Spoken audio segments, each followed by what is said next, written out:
ஹரஹர சங்கர ஜெய ஜெய சங்கர. ஒருமுறை மகாபெரிவா நெரூர் சதாசிவ பிரம்மேந்திரர் அதிஷ்டானத்துக்கு தரிசனத்துக்காக போயிருந்தார். சதாசிவ பிரம்மேந்திரர் கிட்ட பெரியவாளுக்கு இருந்த பக்திக்கும் மரியாதைக்கும் எல்லையே கிடையாது. பிரம்மேந்திரர் பேரை சொன்னாலும் கேட்டாலும் அப்படியே உருகி போயிடுவார். பெரியவா அதிஷ்டானத்துக்கு போனவர் அப்படியே ஜபம் பண்ண உட்காந்துட்டார். அதிஷ்டானங்களுக்குள்ளே போய் ஜபம் பண்ணுறதையோ சந்நியாச முறைப்படி வணங்கிறதையோ யாரும் பார்க்கக்கூடாதுங்கிறது ஸ்ரீமடத்து சம்பிரதாயம். மனுஷ எல்லைகளை தாண்டி தெய்வீகத்தோட நுழைவாயிலில் நிற்கிற அபூர்வமான தருணம் அது.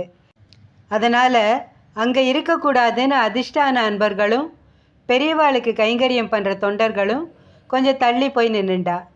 இந்த கட்டுப்பாடு பக்தர்களோட நன்மைக்கு தான் கடைப்பிடிக்கப்படுறது.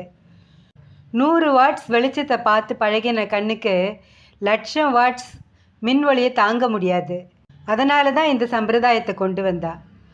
அந்த சமயம் பார்த்து வேக வேகமாக ராமசாமின்னு ஒரு அன்பர் ஓடி வந்தார்.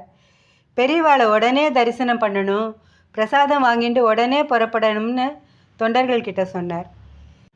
பெரியவா கதவை சாத்தின்ட்டு அதிஷ்டானத்துக்குள்ளே ஜபம் பண்ணிட்டுருக்கா.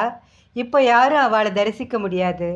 தியானம் கலைஞ்சு பெரியவா தானாகவே வெளியில் வந்ததும் முதல்ல நீங்கள் தரிசனம் பண்ணுங்கோன்னா. வந்தவர் லேஸ்பட்டவர் இல்லை, ரொம்ப புத்திசாலி.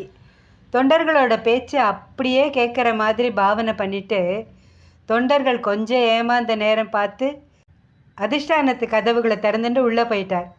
இதை யாருமே எதிர்பார்க்காததுனால என்ன பண்ணுறதுன்னு தெரியாமல் எல்லாரும் பதறி போயிட்டா. அந்த நேரத்தில் அதிஷ்டானத்துலேருந்து பெரியவா குரல், நீங்கள் மிருத்யுஞ்சய ஜபஹோமம் பண்ண வேண்டாம், உங்கள் வீட்டுக்கு மிருத்யு வரமாட்டான், திரும்பி போயிடுங்கோன்னு கம்பீரமாக கேட்டுது. ரங்கசாமி கதவை மூடிட்டு சட்டுன்னு வெளியில் வந்துட்டார். அணுக்கு தொண்டர்கள் அவரை சூழ்ந்துண்டு என்ன நடந்ததுன்னு கேட்டா. அவர் ஒரு கதையே சொன்னார். அவரோட நெருங்கிய உறவினருக்கு திடீர்னு நெஞ்சு வலி வந்துடுத்து.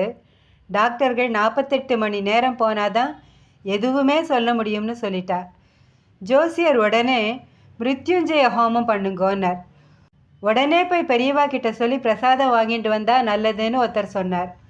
ஒரு பாட்டி, பெரியவா இதோ பக்கத்தில் நெரூரில் தானே இருக்கார், அவளை போய் பார்த்து நிலைமையை சொல்லிடுங்கோ, அவள் பார்த்துப்பான்னு சொன்னதை எல்லாருமே ஏற்றுண்டா.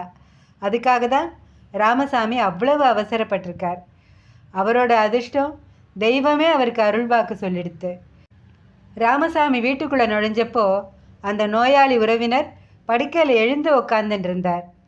உன்னோட வீட்டுக்கு மிருத்யு வரமாட்டான்னு பெரியவா சொன்னது பலிச்சுது. நாம் ஏதோ சில பாவ புண்ணியங்கள்லாம் பண்ணி இந்த உலகத்துக்கு வரோம். நம்ம பாவ புண்ணியத்துக்கு ஏற்ற மாதிரி விதிவசத்தால் நமக்கு ஒரு வாழ்க்கை அமையிறது. மகான்களை நம்பி வாழறப்போ அவள் நம்ம விதியையே மாற்றி அமைக்கிறா. அந்த மாதிரி மகா பெரியவா எத்தனையோ பேரோட வாழ்க்கையை மாற்றி அமைச்சு சௌக்கியமாக வாழ வச்சிருக்கார். அவரை பரிபூர்ணமாக சரணடைந்து இந்த பவசாகரத்தை கடந்து இறைவனடி சேர்வோம். ஹரஹர சங்கர ஜெய ஜெய சங்கர. காஞ்சி சங்கர காமகோட்டி சங்கர.